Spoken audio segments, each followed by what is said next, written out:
여러분 안녕하십니까. 권영득 박사입니다. 이번 시간에는 아주 재미있는 에피소드를 가지고 한번 시작을 할까 합니다. 여러분, 어떤 사람에게 아들이 하나 있고 사위가 하나 있었습니다. 그런데 직업이 묘했죠. 아들은 관을 파는 사람이었고 사위는 수레를 파는 사람이었습니다. 여러분, 관은 원래 옛날 말로 널이라고 하죠. 사람이 이제 죽은 다음에 넣는 그 보관함. 그런데 이상한 현상이 벌어집니다. 이 아들은 동네 사람이 죽었다고 하면 싱글벙글이야. 동네 사람으로부터 부고가 전해지면 싱글벙글이야. 싱글벙글. 그런데 이 사위는 어떤 사람이 그 장사를 해서 돈을 많이 벌었다. 쉽게 말씀드리면 부자가 됐다. 이러면 싱글벙글이야. 자, 여러분 생각해 보십시오.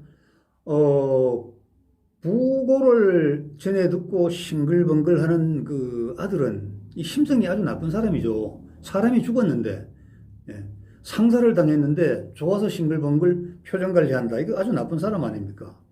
사위는요, 누가 부자가 됐다면 아우 좋아 하면서 이렇게 박수를 치고 아우 축하한다 그러고, 그럼 이 사위는 아주 심성이 곱고 착하고 바른 사람 아닙니까? 그렇죠, 여러분?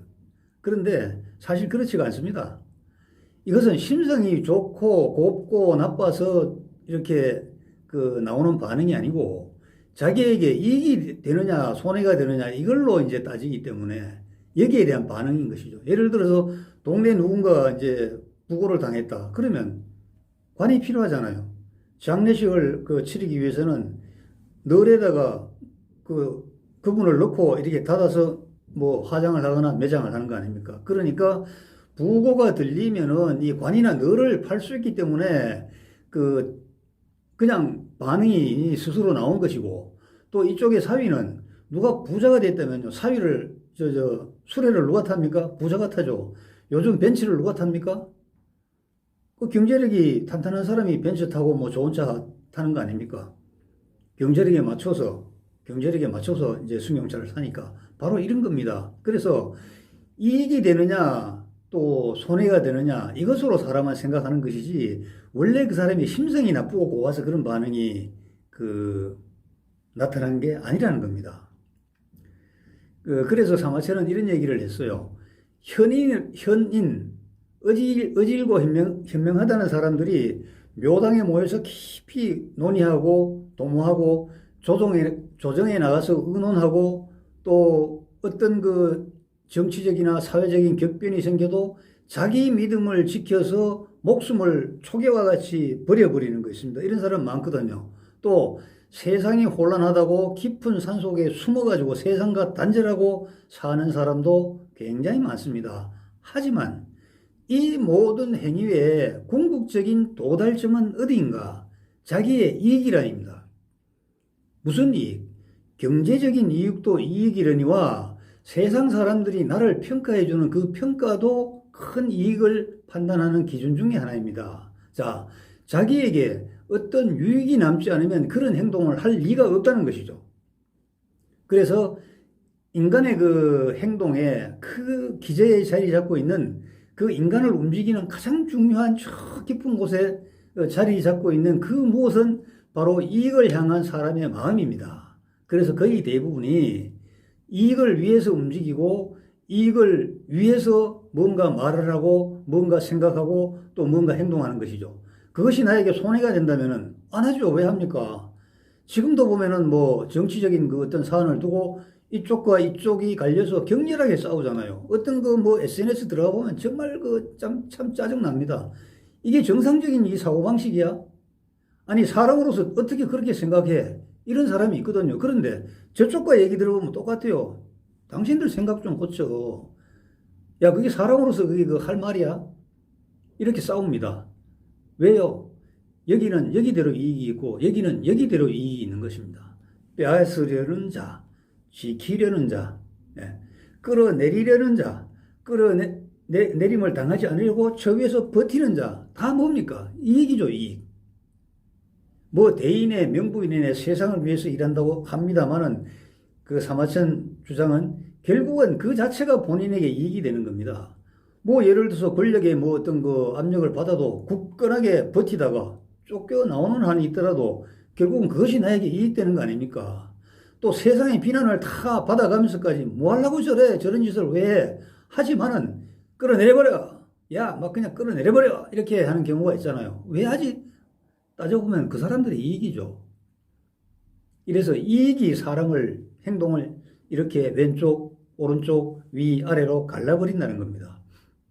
그래서 공자나 맹자, 이 선지자들은 사람들이 이익을 향해서 그 다름질 치는 이익을 향해서 모든 것을 그냥 매몰시켜버리는 그것을 고쳐야 된다. 그러니까 왕의 이익을 탐하면은 그 나라가 위태위태해지고 그 밑에 있는 사대부들도 마찬가지로 자기 이익을 탐하면은 자기는 좋지만은 결국은 그 나라가 혼란스럽게 되고 우리 그 사서인 평민들도 마찬가지입니다. 가장 그 무지랭이 평민들도 나라를 쳐다보지 않고 나의 이익만 원한다면은 결국은 숫자 많은 사람들이 자기 이익을 위해서 올인을 해버리면 그 공생해야 될 이웃과 사회, 나라 뭐 흔들리고 위태로워지는 것은 당연한 거 아닙니까? 그래서 맹자가 그 양해왕에게 한 얘기가 이익을 구하지 마세요. 당신부터 의를 먼저 실천하세요. 그러면 당신이 원하는 의, 나라의 그 이익됨 다 저절로 이루어집니다. 이렇게 얘기합니다. 그래서 왕이 맹자에게 물었습니다. 나는 못 사는 사람들을 잘 구제도 해줘요. 그리고 천재지변이 들면 나라의 그 창고를 풀어가지고 먹고 살게 다 해준다 이겁니다. 나는 정성을 다합니다. 아픈 사람 있으면 의사를 보내서 진료도 해주고 예를 들어서 물이 불어서 큰 강에 물이 불었는데 어떤 사람이 보니까 강을 건너지 못하고 있어요. 그래서 내가 왕의 수레 뒤에 태워서 내가 그 데려다 줬다니까요. 아니 천하의 왕 중에서 나같이 이렇게 하는 사람 맹자 당신 말이지 한 번이라도 본 적이 있습니까? 이렇게 물었지 않습니까? 그런데 맹자는 두 가지로 얘기합니다. 그 물이 불어나서 강을 건너지 못하는 그 백성을 태워준 거 자랑하지 마세요. 그거는 수치입니다. 왜요? 왕이 할 일이 아니잖아요. 왕.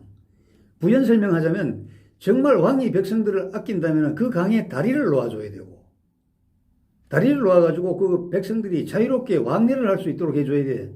그것이 왕의 임무이지 물 건너지 못하고 절절매는 그 백성을 그 왕의 수레 뒤에 태워가지고 저 데려다 줬다고 해서 그것이 무슨 자랑거리입니까? 왕은 그런 거 자랑하는 게 아닙니다. 왕은 왕이 해야 될 일을 똑바로 하라 이 말입니다. 이렇게 얘기해서 왕이 완전히 머쓱하게 된 거 아닙니까? 완전 머쓱하게 됐죠.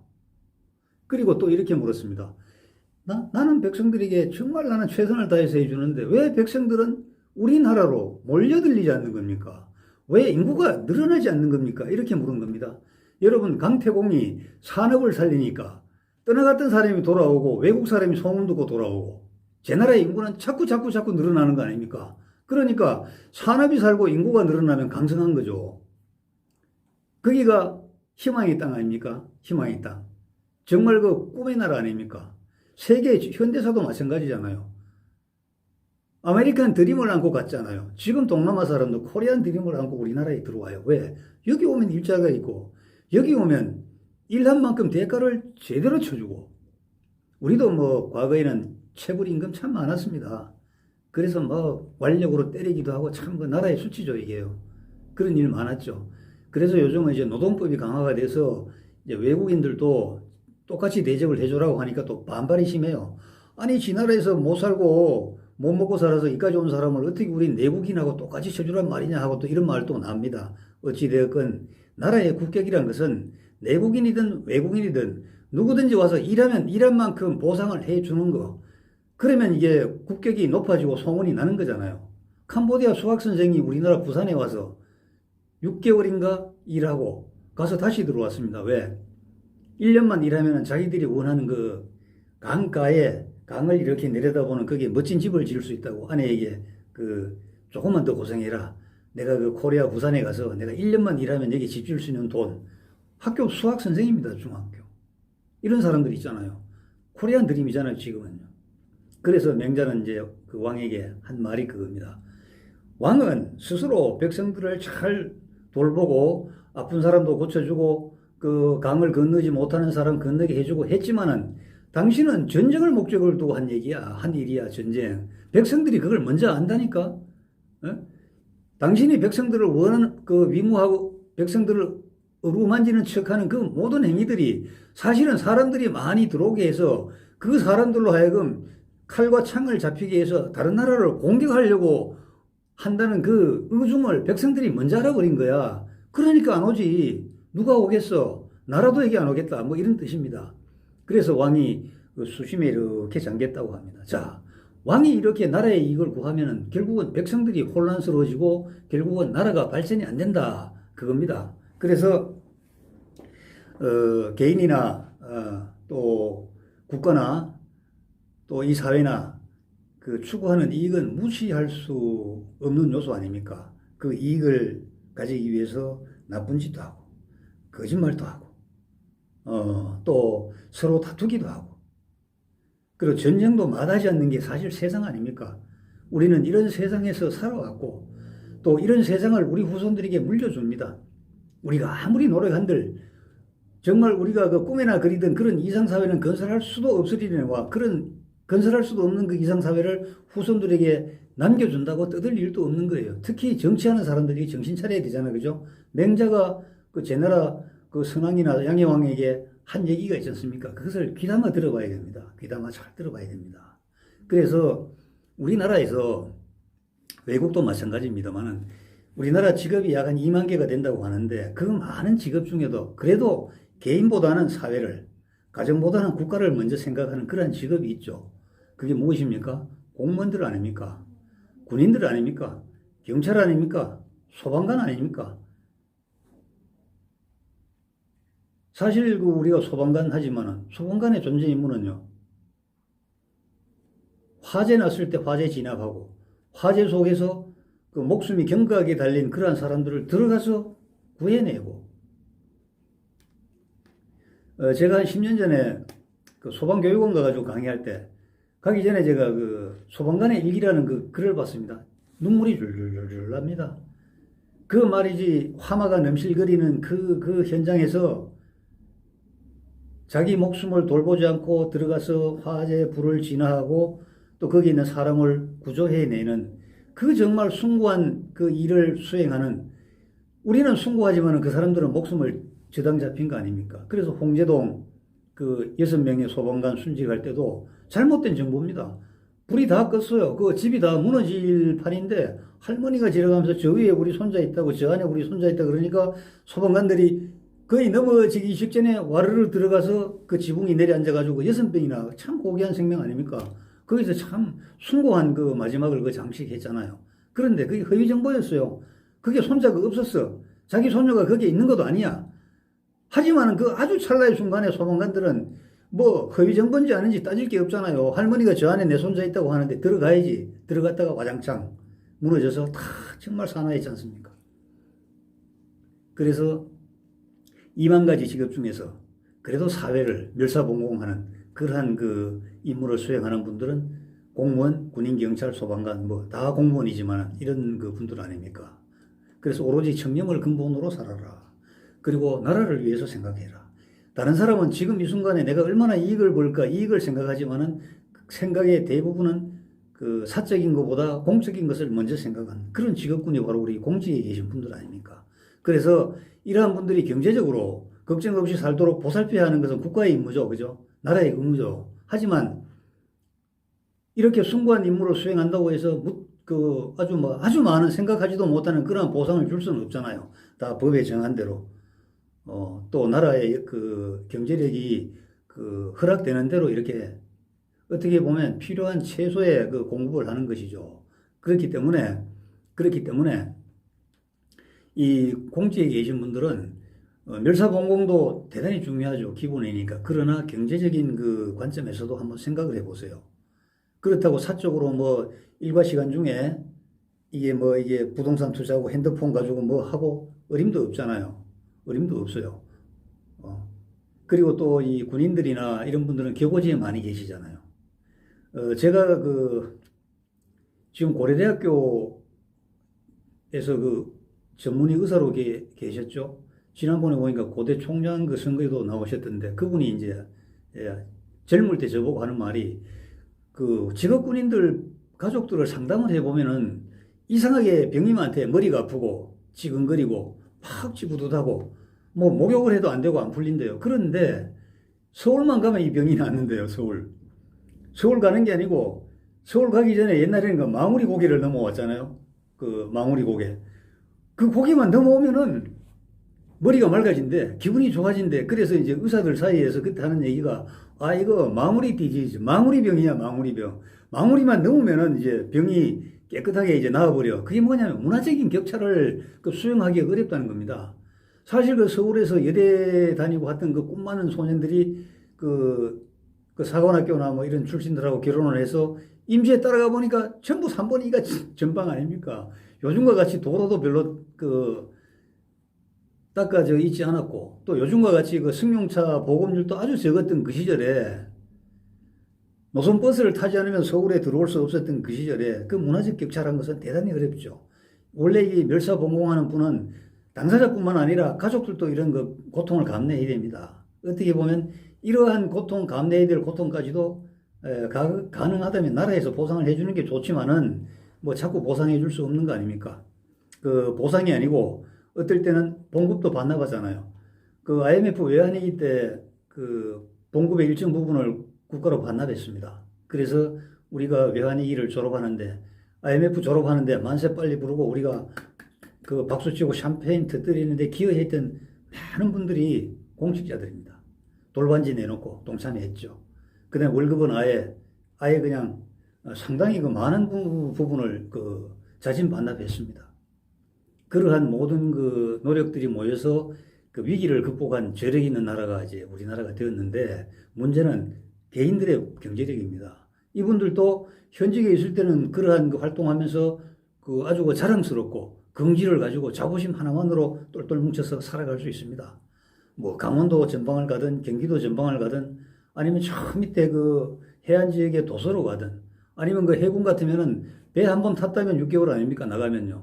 뭐 그래도 정말 그 멸사봉공한다는 그 정신 자세 하나로 살 수 있었는데 문제는 이 가족이 늘어나면서 자녀들이 이제 자꾸 성장을 하면서 그것만으로 살 수 없게 되더라 이겁니다. 뭐냐? 경제력이 좀 뒷받침됐으면 좋겠다. 그런데 복무 여건상 뭐 재테크 이런 거 할 수는 없고 또 공직에 있는 분들이 재테크 마인드가 이게 떨어져요. 왜? 이 재테크란 것은 뭐 써서는 안 되는 말이라고 제가 얘기를 합니다만은 워낙 광범위하게 퍼져 있고 워낙 깊이 여러분들 가슴속에 들어있는 거기 때문에 사실은 이 재테크를 화식으로 다 바꿨으면 좋겠는데 여러분들 이 강의를 통해서 화식을 이해하시는 분은 앞으로 화식이라고 좀 바꿔주시면 좋겠습니다. 화식이 뭐 불고기냐 이런 얘기는 이제 더 이상 하지 마시고요. 이 생활하면서 이 마인드 정립이 안 돼요. 경제 마인드가. 왜? 출근하면서부터 퇴근할 때까지 오로지 공적인 일만 얘기하잖아요. 이러다 보면 이것이 5년, 10년, 15년 이렇게 쌓이면은요. 이 경제적인 마인드를 함양할 수 있는 그런 여건이 안 돼. 그럼 이걸 누가 해야 되느냐? 집에 계신 분이 해야 되거든요. 집에 계신 배우자가 하면 좋은데 이분들도 바쁘잖아요. 뭐 뒤에 뒷바라지 하라네 또 뭐 하라네 바쁘지 않습니까? 그래서 자꾸 이게 경제적인 마인드가 무디어 가요. 그런데 묘한 것은 뭐 때문에요? 봉급이 나오잖아. 매월 또박또박 뭐가 나오잖아요. 그렇기 때문에 당장에 막 절실하지가 않아요. 미래에 뭐 어쩌고 저쩌고 해봐야 연금 나온다며 연금 나온다며 이렇게 얘기하잖아요. 그래서 이 공직자 월급 받는 사람 그 회사원들도 마찬가지입니다. 회사원은 연금이 없죠. 연금이요. 뭐 기업 보장 측면에서 그것이 잘 되면 좋은데 그것이 현재 공무원들이 그 장기 복무하고 받는 연금하고는 차이가 많이 나지 않습니까? 매월 또박또박 나오지. 그리고 퇴직하면 또 뭐가 또박또박 나오지. 이 또박또박이 여러분들을 묶어버려요. 이 또박또박이 여러분들의 경제 마인드를 완전히 그 사슬로 묶어버립니다. 여러분, 또박또박 나오는 것이 여러분들 풍부하게 나옵니까? 풍족하게 나옵니까? 또박또박 나오는 그 돈이 여러분들 마음대로 쓸 수 있는 그러한 그 돈의 원천이 됩니까? 절대로 안 되거든요. 저도 겪어봤습니다. 제 선배들 많이 그 얘기를 들어보면은 이런 분은 이런 말씀을 하시더라고요. 사무관 때 용돈 이상으로 써본 적이 없대요. 부의사관이 되어도 사무관 때 썼던 용돈 그 이상 자기가 가져갈 수가 없다는 겁니다. 뭐 어제 그 언론 보도 보니까 뭐 서울시에 무슨 과장인가 하는 분이 뭐 뭐 식사값으로 뭐 한 달에 뭐 400만 원을 썼다나 뭐 이렇게 보도가 나오는데 진실인지 아닌지는 저는 모르겠고 단지 그 기사 내용만 보니까 그렇더라고요. 그런 경우를 제외하고 정말 밥 하나 어디 가서 해야 돼. 과거에는 공직자들은요, 특히 그 군인들, 경찰들 돼 있어요. 어디 임무 뛰면 자기 돈 썼다니까요. 야근하면요, 자기 돈으로 밥 사 먹었어요. 국가에서 주지 않아. 왜? 국가에서 보장하는 경제력도 한계가 있으니까. 요즘 뭐 초과 근무 수당이다. 그 다음에 뭐 어디 출장비다. 어디 가면 숙박비다. 꿈과 같은 얘기입니다. 언제 줬어요 그런 거요? 최근이나 주지. 과거에 없었습니다. 그러니까 이런 직종에 근무하는 그러한 분들이 실제로는 이 경제 마인드를 빨리빨리 개발해야 됩니다. 남들이 그 걱정하고 어디 전세 하나 구해야 되는데 돈이 모자라서 그 고난의 시기를 보낼 때 공직자 중에서는 공무원 중에서는 상당히 많은 직종이 관사를 이렇게 제공하지 않습니까? 특히 교고지는 더하죠. 교고지는 그 관사도 보급되지 않았을 때는요. 그냥 그 시골집에 산속에 있는 시골집 그 겹방에 그 새들어 살아야 되는데 미닫이 문을 이렇게 하나 열면 그 외에 주인집 할아버지가 살고 계시는 거예요. 여러분들 옛날 지금 마찬가지지만 노인분들은 장기침이 많잖아요. 잠이 없잖아요. 새벽에 이 신혼부부가 밤늦게 들어와서 정신없이 자야 되는 그 새벽에 얼어놓고 미닫이 문 위에서 콜록콜록콜록 기침하고 또 담배 피우고 땅땅땅 재떨이 때리고 그런 상황을 겪고 살았다는 게 아주 옛날 얘기가 아니고 바로 작년까지 합참 의장을 하신 분이 그 사모님이 저한테 그 얘기를 하더라고요. 신혼이라고 저기 저 어디 저 중부전선 접근산인지 대성산인지 거기를 가보니까 그랬는데 나중에 연관장교가 되어서 그 집이 어떻게 되었을까가 제일 궁금하더래요. 거기서 첫 딸도 낳았으니까. 그래서 가보니까 그 꿈을 그 키우고 살았던 그 신혼 때 그 단칸방 있잖아요. 부엌 하나 방 하나 있는 그 방이 이렇게 튀어버리고 그게 소가 자는 마구간이 되어 있더라. 이렇게 얘기합니다. 다 그게 그 옛날에 참 그 아름다운 추억인지 고생했던 기억인지는 모르겠습니다만은 이렇습니다. 이 공직자의 생활이라는 게. 그러니까 경제 마인드를 자꾸 키워야 되는데 통상 이런 사람들에게 접근하는 그 부류가 있죠. 헛된 망상을 꿈꾸게 해. 헛된 망상을 꿈꾸게 해. 야, 군생활, 공무원 생활, 평생 해보면 뭐해? 아무 소용없어. 그러니까 뭐 투자해봐 하고 권하는 것이 그게 불량 그 상품 아닙니까? 여기에 이제 또 이게 좀 이 마음이 좋죠. 이 공직하는 분들은. 막 삿된 이익을 가지고 다퉈보지 않았기 때문에 누가 뭐라 하면 일단은 믿어주는 그 착한 심성이 있습니다. 그리고 믿은 만큼 그것이 뭐 나에게 이익으로 돌아올 것이라는 그러한 그 기대도 있죠. 마음이 착해요, 여리고. 그러다 보니까 그 말을 자꾸 듣게 되는 겁니다. 그런데 거기에 따라 들어가서 10이라는 걸 투자했다가 나중에 야, 좀 더 투자해봐. 100이라는 걸 투자했다가 1000이라는 걸 투자하잖아요. 나중에 다 날려버리는 겁니다. 꼭 공직에 계신 분이 아니더라도 일반 사회에서 생활하는 분들이라도 이런 경우가 굉장히 많지 않습니까? 지금 세월이 지난 다음에 생각해 보면은 그때 그거 참 하지 말았어야 되는데 내가 왜 그런 생각을 했을까? 그때 나의 그 마음 상태가 문제지 이렇게 이제 후회를 하기도 하지 않습니까? 그래서 이 공직에 계신 분들 그다음에 일반 그 사회도 마찬가지입니다. 일반 사회에서도 돈 벌기 부자 되기가 만만치가 않습니다. 부자 됐다는 사람은 들리는 사람은 많은데 실제로 여러분들 부자 잘 못 만나보죠. 예를 들어서 오늘 점심 약속을 해요. 약속을 하는데 시청 앞에 프라자 호텔로 나오세요. 2호선은 10번 출구로 나오세요. 그리고 나와서 어디 걸어서 올라오면 됩니다. 2층에 양식당 있는데 그리 오세요. 내가 점심 하나 사드릴게요. 내가 오늘 쏠게요. 친구 있으면 서너 명 데려와도 됩니다. 여러분 친구 중에 이런 분 없잖아요. 이 정도 되면 재벌이거든요. 재벌 친구 없지요. 그래서 헛된 거 따지지 말고 본인이 이제 경제적인 마인드를 길러야 되는데 아무리 찾아다녀 보고 아무리 공부를 해봐도 다 이런 겁니다. 그래서 제가 화식 경제를 가고 여러분들에게 자꾸 말씀드리는 게 그겁니다. 현혹되지 말고 풍문에 속지 말고 그리고 화식 원리에 따라서 준비하고 기다리고 스노볼 자꾸 만들어서 기다리면은 하늘이 오는데 이 하늘이 주는 기회가 오는데 언제 어느 천년에 아닙니다. 길어야 5년이고 짧으면 3년도 될 수 있습니다. 아무리 길어도 10년이면 길판을 보는 겁니다. 여러분 이런 말 있죠. 평생 돈 벌 수 있는 기회는 3번 온다고. 화식 경제 원리에 의하면은 10년을 주기로 본다면 30년 동안 기회가 3번 온다는 것이죠. 그럼 딱 맞지 않습니까? 30살부터 그 경제활동 시작해서 60까지 3번만 기회를 잡으면요. 그 이후의 생활은 걱정 안 하셔도 돼요. 그런데 이것을 돈을 벌려고 부동산 시장을 쫓아다니고 주식 시장을 들락날락거리고 심지어는 사채 시장도 가보고 요즘 같으면 뭐 부동산도 가보고 별 군데 다 가봅니다만은 거기 가면 이미 상위 포식자들이 모든 공간을 점거를 하고 기다리고 있다가 당신을 노립니다. 순진한 당신을 기다리고 있는 세력들만 있다 이겁니다. 만약 그분들이 그렇게 정말 확실한 정보라면 주겠어요? 안 주지. 아니, 자기 자식들 부자 만들어 주죠. 그런 거 아니겠습니까? 그래서 여러분들은 준비하고 그 기회를 잃는 눈만 가지고 있으면 되는 겁니다. 다른 거 걱정할 필요가 없어요. 그래서 남들처럼이 아닌 나만의 특별한 방법, 보통 사람들과 다르게 세상을 보고 선택하는 지혜, 그리고 더 가지려고 남들과 싸우고 그 나쁜 짓을 하는 그 악한 마음을 가지는 그런 사람들이 되지 않고 재화를 불려나가는 그러한 그 선순환 지식, 이런 것을 찾아야 되는데, 통상 사람의 세계는 이게 안 되기 때문에 공부를 했다는 유학자들은 나라의 근본을 어지럽히는 대란의 도라 이렇게 얘기합니다. 이게 그 한서의 저자 방고가 사마천이 지은 사기 중에서 화식점만 보고 이렇게 얘기합니다. 나라의 근본을 어지럽혀. 왜 사람들에게 이익을 자꾸 얘기하는 거야? 이익을 어떤 방법으로 가져가야 된다고 설명했는지는 그거는 관계없어요. 이익을 끄집어냈다는 그 사실 하나만으로 공격하는 거야. 이 이론이 나라를 어지럽히는 대란의 도라니까 이렇게 혹평하고 공격을 해버립니다. 이게 우리나라에도 영향을 많이 미쳤죠. 제가 그 우리 일반대학원 박사과정 받을 때 그 대학원 원장님이 전주 고등학교 출신인데 이분이 저보고 저희 화식점 가지고 토의를 하다가 무릎을 쳐요. 이야, 군박사 정말 이거 대단한 거야.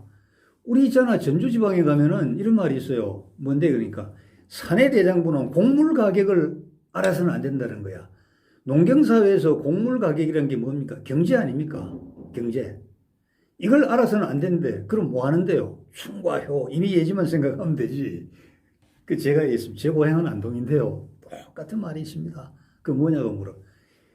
가을 그 추수를 해서 마당에 곡식을 말리려고 늘어놨는데, 아니, 갑자기 가을비가 내리는 거야. 그럼 이 곡식이 떠내려가잖아요. 그런 상황이 오더라도 선비가, 양반이, 그거 막 곡식 걷어들이려고 막 분주하게 막 경거망동하지 말라는 겁니다. 그래서 그분하고 저하고 막 웃었습니다. 참 경상북도 안동, 전라북도 전주, 원래 이 통하는 데가 많아요. 굉장히 그 양반의 기질이 강한 곳이죠. 자, 어릴 때부터 이런 얘기를 듣고 살았으니까 그 경제적인 거 문외한 아닙니까? 예? 문외한이죠, 완전히. 경제는 필요, 우리가 한 발짝 뛸 때마다 필요한 게 경제인데, 경제력이 뒷받침되지 않고는 참 그 되는 게 없는데, 어릴 때부터 조그말 때부터 사내는 곡물 가격 알면 안 돼.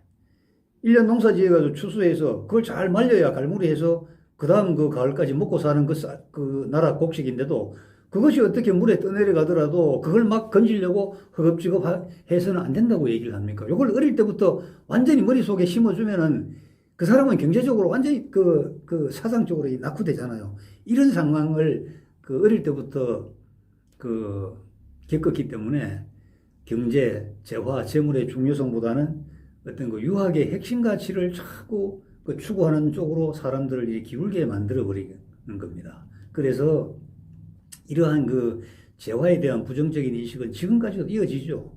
또 자라나는 세대들에게도 여러분도 지금 이런 얘기 하지 않습니까? 그 부정적인 재물관이 자리 잡는 그 먼 원인으로 작용하게 됩니다. 이렇게 하면 안 되죠. 자, 부정적인 재물관은요, 결국은 어떻게 됩니까? 굉장히 그 경제에 대해서 아주 비판적인 사람으로 만들어버립니다. 그렇게 해서는 안 되는 것이죠. 그 현상을 순응하면서 그 속에서 내가 취할 그 경제적인 어떤 그 요인을 잘 살필 줄로 아는 지혜. 그렇게 그 지혜를 이제 기르는데 노력을 해야 됩니다. 사실 우리가 많이 입에 외에는 뭐 공자, 명자, 이 사람들 재물을 굉장히 중요시했습니다. 그래서 공자님도 그 관리들이 그 나라의 경제를 이렇게 살리는 것을 보고 있다가 관찰하면서 칭찬을 많이 했습니다. 자기 제자들 중에서도 누구는 일개 고를 맡을 만하고 누구는 일개 나라를 맡아서 그 나라의 그 재화를 다스릴 만한 능력이 있다 이렇게 평가를 했습니다. 그래서 우리나라에서도 사실 17세기 이후 17세기 전후부터 사마천 화식전 대단히 중요하다는 거 알았죠. 제가 말씀드렸듯이 정조대왕도 아버지 사도세자의 죽음을 직접 자기 눈으로 목격한 그러한 유년 시절을 보내면서 나라가 얼마나 혼란한지 알았습니다. 백성들을 위해서는 이 선비들이, 백성들을 위해서는 관리들이 요 쌀 한 톨 도움이 안 된다는 거 알았습니다. 그래서 어떻게 하면 좋으냐? 고심해서 화식전을 편찬해서 널리 알리도록 하라. 많은 선비들이 공부를 하는 그 유학생들이 화식전을 암송하는 대회를 했습니다. 그런데 이건 이제 머리로 기억하는 것이지 사실은 이게 현실에 적용하는 거는 거기까지는 이제 발전하지 못했죠. 그러나 정조대왕이 승후하고 나서 이제 정조지우기가 시작되면서 화식전 싹 사라져버리고 말았습니다. 그래서 그때 규장각에 검서관 했던 사람이 하나 있는데 이규경이라는 사람이 이런 말을 썼는데 제가 한번 읽어보겠습니다. 문장으로 천하를 호령하며 우주 안에 다른 사람은 없다고 할 정도로 유명하였던 중국의 창명 이반용이 죽어서 무덤에 덮은 흙이 마르기도 전에 처자식이 시장에서 떡을 팔아서 근근히 살았는데 이를 안다면 저승에서도 눈물을 흘리며 살았을 때 화식전을 잃지 않고 시변을 활용하여 재산을 증식하라는 계연의 계책을 따르지 않았음을 한스럽게 여길 것이라면서 선비들의 문장도 경제력이 있고 난 다음의 일이라고 이렇게 강조했습니다. 여러분 동의하시죠? 화식 경제는 위세가 등등한 사람이나 미천한 사람이나 모두 주목해야 할 분야입니다. 다만 보통의 정서와 반대로 해야 하는 외로운 선택의 길이기 때문에 주저합니다. 다른 사람이 안 하는 걸 내가 하려니까 주저거리고 또 다른 사람이 하는 것을 내가 안 하려니 또 주저거리고 이렇게 하는 것이 외로운 선택입니다. 사람들은 습관적으로 남들을 따라가면 안전하다고 생각합니다. 이게 고대 원시 시대의 생존의 어떤 법칙이 아직도 남아있는 겁니다. 그래서 무리를 짓고요. 함께 해야 뭔지 모르게 안전합니다. 여러분 5명이서 등산 가면요. 산 중턱쯤 올라가면 2표가 갈려요. 3사람 표와 2사람 표가 갈려요. 저도 많은 것을 관찰하면서 다니기 때문에 압니다. 알아요. 4사람이 가면요. 둘둘 갈리면 이게 안 돼. 결정이 안 돼. 그래서 옛날 우리 선배들이 그런 얘기해. 어디 갈 때는 꼭 홀수로 가. 홀수 짝수로 가면 안 돼. 왜? 반반이 갈려지면 이게 안 된다고. 이게 해서 그냥 떨어지고 만다고. 홀수로 가면 이제 한쪽이 더 많게 되지 않습니까? 예를 들어서 민주주의의 선거 51대 49야. 49가 51을 따라야 되는데 차이는 2표밖에 안 나잖아요. 이게 민주주의야. 이제 이런 것이죠. 그래서 제가 지금까지도 여러분들께 강조드렸지만은 남과 같음 이제 버립시다. 화식전을요 알게 되면요 남과 같이 할래야 할 수가 없습니다. 나만의 독보적인 어떤 지식 지혜를 가지고 나만의 주특기를 개발하면 돼요. 나는 금이 왠지 좋아. 나는 아파트가 좋아. 나는 재건축이 좋아. 나는 재개발이 나한테 딱 맞아.